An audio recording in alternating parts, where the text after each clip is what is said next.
आपण पाहत आहात महाराष्ट्र क्रांती न्यूज, आवाज सर्वसामान्य जनतेचा आहे। परंतु यामध्ये अनेक ज्या त्या बाबी आहेत त्यावरून कुठेतरी विरोधकांनी आवाज उचललेला पाहायला मिळतो। नेमकं सर काय आहे? एक लक्षात घ्या की पहिल्यांदा ह्या कायद्यामध्ये अर्बन नक्षल या शब्दाचा वापर झाला आणि या शब्दालाच आमचा विरोध होता। अर्बन नक्षल नावाची संज्ञा ती एक्सप्लेन करा। बावनकुळेंच्या समितीमध्ये पहिल्या 3 मीटिंगमध्ये आम्ही सांगितलं की आम्हाला मान्यच नाही हा कायदा। मग या कायद्याचं प्रिएम्बल बदलण्यात आलं। तुम्ही जर पहिल्याचा कायदा आणि आत्ताचा कायद्याचं पुस्तक बघितलं, बिल बघितलं, तर तुम्हाला दिसेल की प्रिएम्बल म्हणजे तो शीर्षक आहे तेच बदलण्यात आलं। आता ज्या संघटना बॅन केला आहेत त्या बॅन केलेल्या संघटनेपुरताच हा कायदा मर्यादित आहे।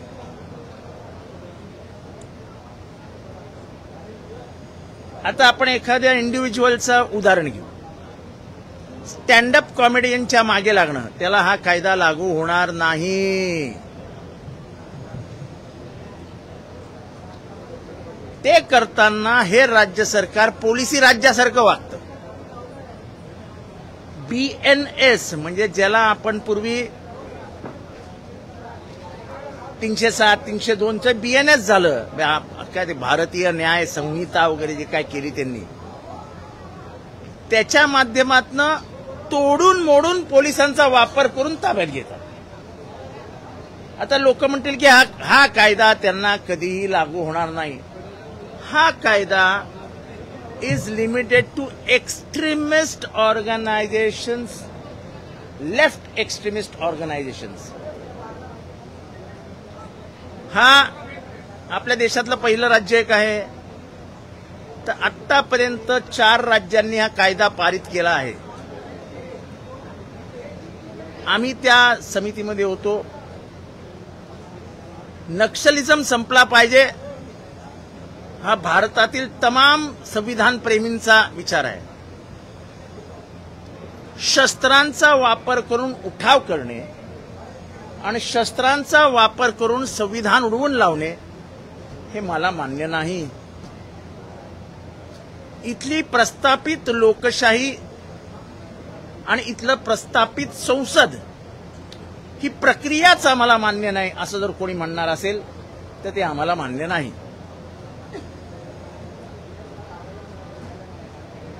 त्यामुळे ह्या कायद्याचा पूर्ण अभ्यास करून याच्यात जे जे बदल आम्ही सुचवले ते सगळे बदल सरकारने मान्य केले। आणि मला वाटतं की ह्या कायद्याचा वैयक्तिक स्वरूपास कोणाविरुद्धही गैरवापर होऊ शकणार नाही।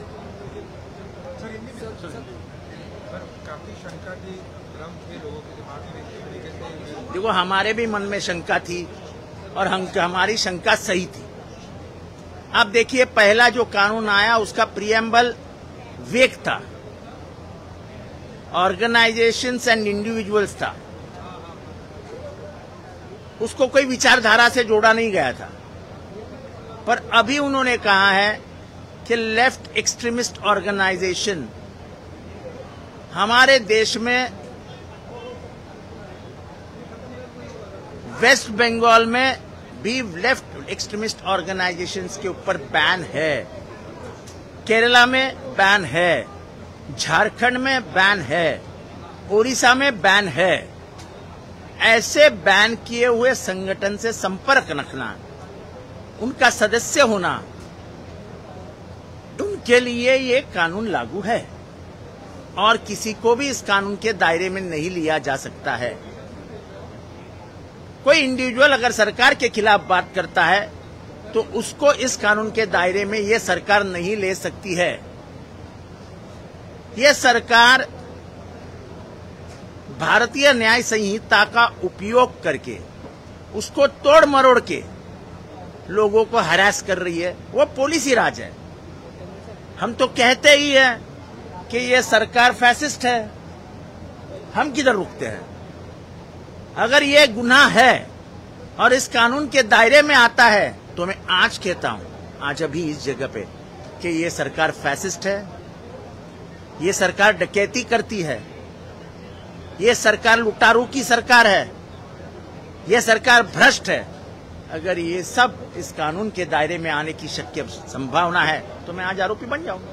सर, मंगळवारी रात्री कर्मचाऱ्याला, कॅन्टीनच्या कर्मचाऱ्याला मारहाण झाली, त्याच्यावर गुन्हा नोंदवला जाणार नाही।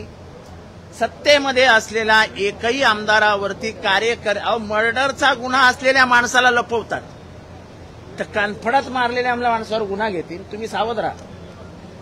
उद्या तुम्हाला जरी मारलं एखाद्या आमदाराने, सत्ताधारी, काही होणार नाही। राज्याचे मुख्यमंत्री म्हणतात की तक्रारीच्या अनुषंगाने आम्ही शोध करत आहोत, पोलीस हो कारवाई हो करतात। सर, हिंदी में बताइए, चीफ मिनिस्टर ने कहा कि इस बारे में किसी को कंप्लेंट करना जरूरी नहीं है, पुलिस उनकी एक्शन ले सकती है, लेकिन अभी तक कोई देखो ऐसा है कि पुलिस एक्शन ले सकती है, ऐसा कह के पुलिस दल का अपमान हो रहा है। हमारी पुलिस नपुंसक नहीं है, हमारी पुलिस को जो हथकड़ियां लग गई है, पैरों में जो बेड़ियां डाली गई है, उसके लिए पुलिस जो कार्रवाई करनी चाहिए वो कार्रवाई नहीं कर पाती है। वो मुख्यमंत्री को, इसके साथ मुख्यमंत्री स्वयं, ऐसे कई हम बताने वाले हाउस में कई जगहों पे मुख्यमंत्री पे ही दबाव लाया जाता है कि ये मत करो। जब कोएलिशन की सरकार होती है तब मुख्यमंत्री कभी कभी हट जाते हैं। जैसे थाना का एक मर्डर केस है, सबको मालूम है मर्डर किसने किया है, पुलिस को मालूम है मर्डर किसने किया है। स्वयं मुख्यमंत्री ने वो फैमिली को कहा था मैं तुम्हें न्याय दूंगा, लेकिन वक्त आने पे अब मुख्यमंत्री भी कुछ नहीं कर पा रहे क्योंकि दबाव है, कुछ करो मत। वैसे पुलिस को कहा जाता है करो मत, उसमें क्या है? 2500 करोड़ रुपए का जमीन घोटाला है, 2500 करोड़ रुपए का। मुख्यमंत्री स्वयं कह चुके हैं कि ये घोटाला है, लेकिन इंक्वायरी आगे नहीं बढ़ रही है। उनको समझ में आता है कि मंत्रिमंडल के एक उनके सहकारी कह रहे हैं कि रुको, इसमें करो मत, क्योंकि उस मंत्रिमंडल के मंत्रियों का भी इसमें हाथ है। कैंटीन वाले को लेके संजय गायकवाड़ ने कुछ नहीं होगा। आपको अगर उम्मीद है होगा तो मैं दावे के साथ कहता हूं कि कुछ नहीं होगा। सर, उन्होंने कहा है कि साउथ इंडियन केटर था इसलिए ऐसा हुआ, मराठी लोग ऐसा नहीं करते। क्या ये गलत है, ये गलत है, ये गलत है, ये गलत है, ये गलत है। परसों से हम साउथ इंडियन खाना खा रहे हैं, साउथ इंडियन कैटरर के हाथ का बना हुआ खाना खाते हैं। ये सब फालतू की गलत बातें हैं। खाना उन्हीं हाथों से बनता है जो इंसान है, कोई जानवर तो बनाता नहीं है। खाना अच्छा नहीं होता है ये मानता हूं, लेकिन ये south Indian, north Indian, east Indian, Sanjay Gaikwad खुद ये बयान देते हुए नजर आ रहे हैं कि जो केटरिंग सर्विस थी साउथ इंडियन के पास रखी, वो ऐसा है कि वो साउथ इंडियन है इसलिए उसका खाना गंदा था क्या? नहीं। महाराष्ट्र में जितने साउथ इंडियन होटल, मुंबई में खास करके जितने साउथ इंडियन होटल चलते हैं उतने कोई भी नहीं चलते हैं। अरे हाँ, ऐसे कई बम्बई के लोग हैं जो मुंबई में अपनी शुरुआती सुबह इडली डोसा से करते हैं। ये क्यों झूठ बोलूं? मेरे घर का दिन का नाश्ता ही शुरू होता है इडली सांभर से। उसमें क्या है? एक नया विवाद खड़ा हो रहा है कि साउथ इंडियन ऐसा है, ऐसा ये किया जा रहा है, ये किया जा रहा है और इसका तो हम विरोध करते हैं। हिंदी विरुद्ध मराठी, हिंदू विरुद्ध मुस्लिम, मराठी विरुद्ध साउथ इंडियन, ये क्यों करना चाहिए? हम उसके आगे बढ़ चुके हैं। ये बम्बई सबकी आई है। एक जाहिरात चालू है, आप सुनिए टीवी पे, इतनी प्यारी जाहिरात है, उसका आखिरी लफ्ज है ये बम्बई सबकी आई है। इतना अच्छा लगता है यार। और सब में सही में आप है, ये है, ये कहाँ? आप सभी लोग बाहर के हैं, आपको कभी लगा ये तुम्हारी माँ नहीं है? और इसलिए वो जाहिरात मुझे लगता है हर आदमी ने सुननी चाहिए जब वो कहता है ये बम्बई सबकी आई है। सर आखिरी सवाल, मुख्यमंत्री ने कहा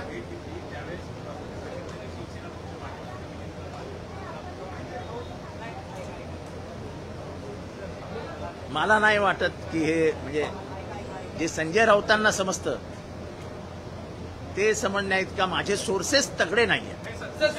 संभाजीनगरमध्ये माझाने एक इन्व्हेस्टिगेशन केले आणि धनगर योजनेचे पैसे मिळवण्यासाठी अधिकाऱ्यांना पैसे द्यावे लागत आहेत असा खुलासा समोर आलेला आहे. हे सरकार भ्रष्टाचाराच्या गाळात रुतलेलं आहे, रुतलेलं. त्यामुळे तुम्ही काय आदिवासी बोलता? हे मागासवर्गीयांचे पैसे खातात, ते आदिवासींचे पैसे खातात, ते महिलांचे पैसे खातात. अहो एवढंच कशाला?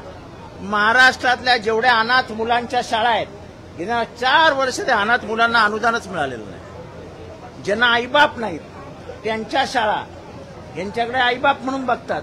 ते आईबाप पैसेच देत नाहीत, जेवायलाही देत नाहीत, प्यायलाही देत नाहीत, खायलाही देत नाहीत. काय करायचं?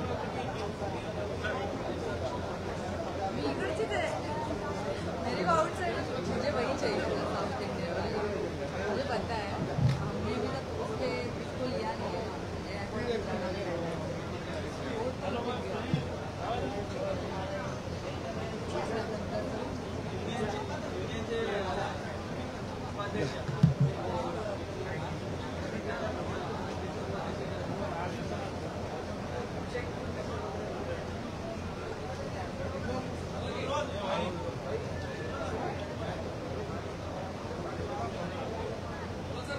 चलो सभागृहामध्ये 260चा प्रस्ताव हा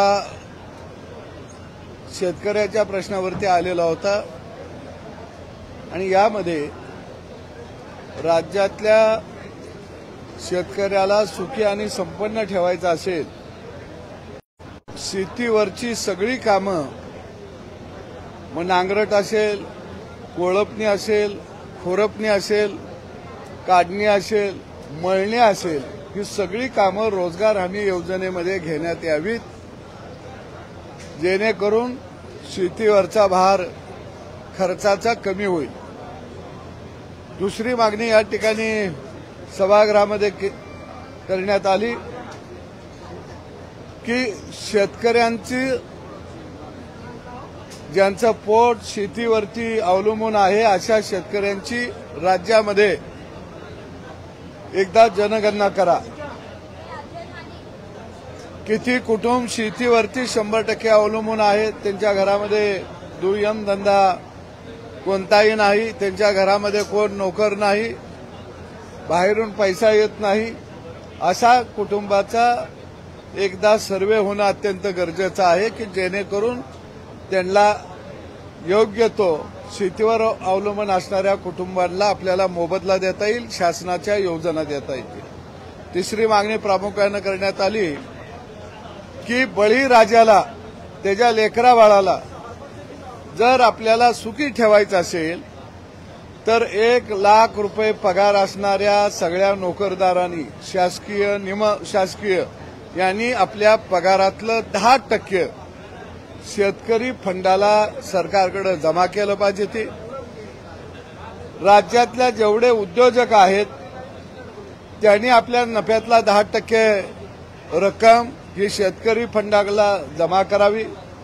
जे नामांकित कलाकार आहेत, खेळाडू आहेत, त्यांनी आपल्या वैभवातलं नफ्यातलं 10% शेतकरी फंडाला जमा करावेत आणि दर महिन्याला शेतकऱ्याला त्यातून 25,000 रुपये मानधन देण्यात यावं की जेणेकरून शेतीतून बाहेर पडणारी शेतकऱ्याची लेकरं बाळं उत्तम शेती करायला शेतीमध्ये थांबतील. जर आमच्या ताटामध्ये 2 वेळचं जेवण येत असेल, आमच्या तोंडामध्ये घास भरवला जात असेल आणि त्याच्या खाण्यामुळे जर आम्ही काम करत असू तर आम्ही शेतकऱ्याचं काहीतरी देणं लागतोया ही भावना आता सगळ्यांच्या मनामध्ये खऱ्या अर्थानं निर्माण होणं अत्यंत गरजेचं आहे आणि म्हणून सरकारनं असं एक धोरण तयार करावं की जेणेकरून बळीराजाला सुद्धा सगळ्यांना खाऊ पिऊ घालताना समाधान वाटेल, आनंद वाटेल. सदाभाऊ, संभाजीनगरमध्ये एबीपी माझाने एक इन्व्हेस्टिगेशन केलंय. त्याच्यात धनगर योजने संभाजीनगरमध्ये एबीपी माझाने एक इन्व्हेस्टिगेशन केलंय. त्याच्यात धनगर योजनेचा पैसा मिळवण्यासाठी संस्थेला जे त्या अधिकाऱ्यांना लाच द्यावी लागत आहे. धनगर योजनेचा पैसा मिळावा, हा योजनेचा पैसा मिळावा म्हणून अधिकाऱ्यांना लाच द्यावी लागत आहे असं समोर आलेलं आहे. नाही, काय आहे की वेगवेगळ्या योजना सरकार चालू करतं आणि मग एजंटांचा सुळसुळाट सुटतो आणि मग ते एजंट अधिकाऱ्यांना हाताला धरून आम्ही योजना मिळवून देतो अशा पद्धतीचा दलाली उकळतात आणि त्याच्यामध्ये अधिकाऱ्यांचा सुद्धा हात पांढरे होतात. अशावरती समाजानंही पुढे आलं पाहिजे आणि अशांना अटली करप्शनकडे पकडून दिलं पाहिजे तरच ह्याला आळा बसेल.